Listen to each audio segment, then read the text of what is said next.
Ever wondered about the unseen effort behind the everyday tablets or capsules you take?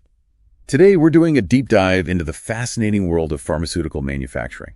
We're unpacking something called a contamination control strategy, or CCS, specifically for oral dosage preparations, like your daily vitamins, maybe pain relievers. Our mission really is to understand how companies ensure product quality and, importantly, your safety, even when these products aren't technically sterile, like, say, an injection. That's a really crucial distinction. While these oral solids aren't made sterile, the key insight here is that pharmaceutical safety isn't just about testing the final pill. It's more like an engineering marvel. It's designed right into the airflow, the movement patterns.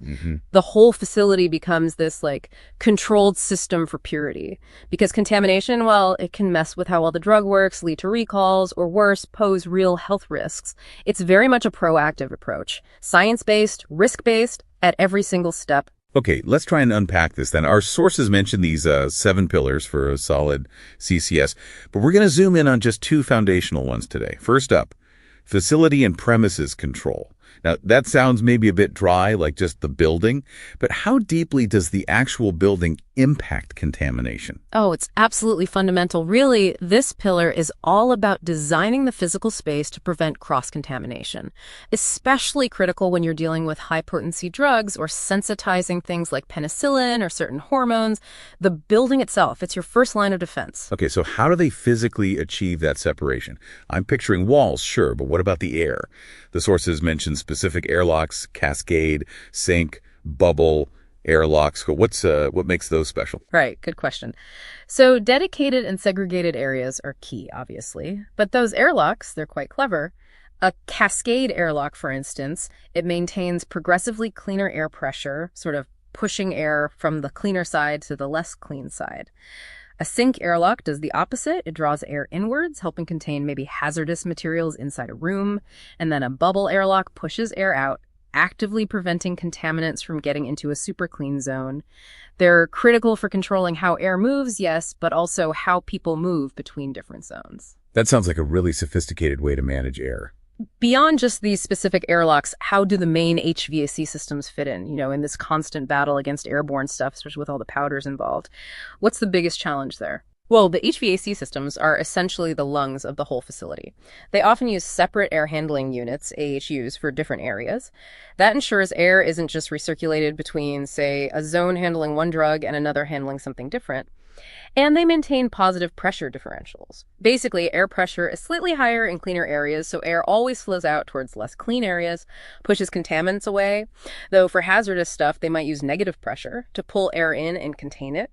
And yes, HEPA filters are crucial in key spots. High-efficiency particulate air filters, they trap tiny particles. The challenge, it's balancing all that, the airflow, filtration, pressure, containment across production areas that might be changing what they do. Like an invisible force field almost. But, okay, with all the blending and compressing of powders, dust must still be a huge issue, right? How do they really stop microscopic powders from just getting everywhere? It's a constant focus. Strict dust control means things like source-level dust extraction, systems right at the machine's blenders, tablet presses, sucking up dust where it's made, and they use closed transfer systems between processes. Think sealed pipes or containers, moving materials without exposing them to the open air much. And the surfaces themselves matter too. Smooth, non-porous materials, easy to clean. Even details like coved corners where walls meet floors, no sharp 90-degree angles for dust to get trapped. That's an incredible amount of thought just for the building fabric. Okay, let's shift gears to the second pillar, material and personnel flow. You can have the cleanest building, but if materials and people are just wandering around, it seems like that could undo everything. You're absolutely right to connect those. And the real insight here, I think, isn't just that materials move forward in one direction. It's that this whole one-way street idea is this constant almost obsessive focus on preventing even the smallest error, because they know even a tiny speck of the wrong powder or a mix-up could compromise a whole batch, or worse, impact patient safety. Right, this unidirectional flow. Sounds great on paper, but how do they really make sure people don't accidentally backtrack or carry something from one area to another? Feels like it needs to be a really tightly choreographed dance. One wrong step seems risky. It is a dance, definitely. But one with lots of built-in checks. Materials only move forward. From raw material dispensing through the steps like granulation, compression, coating, then finally packaging. Raw materials, the intermediate stuff, finished products, they just don't cross paths going backwards. Same for people, dedicated routes. To prevent errors, you have dedicated entry and exit points. Materials often move through pass boxes. These are like little airlocks for materials, often with interlock doors you can only open one side at a time.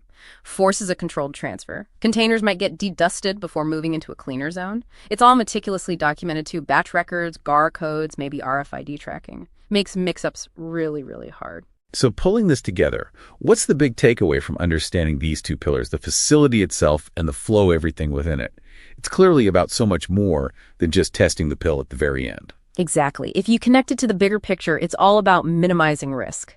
Every single point, from the moment raw material walks in the door to the final packaged pill, it just highlights this incredible level of planning, engineering, foresight. It turns what seems like a simple pill into, well, a testament to rigorous control. It really gives you a new appreciation, doesn't it, for the hidden complexity behind every dose you might take. It really does. And that brings up a final thought, maybe for you.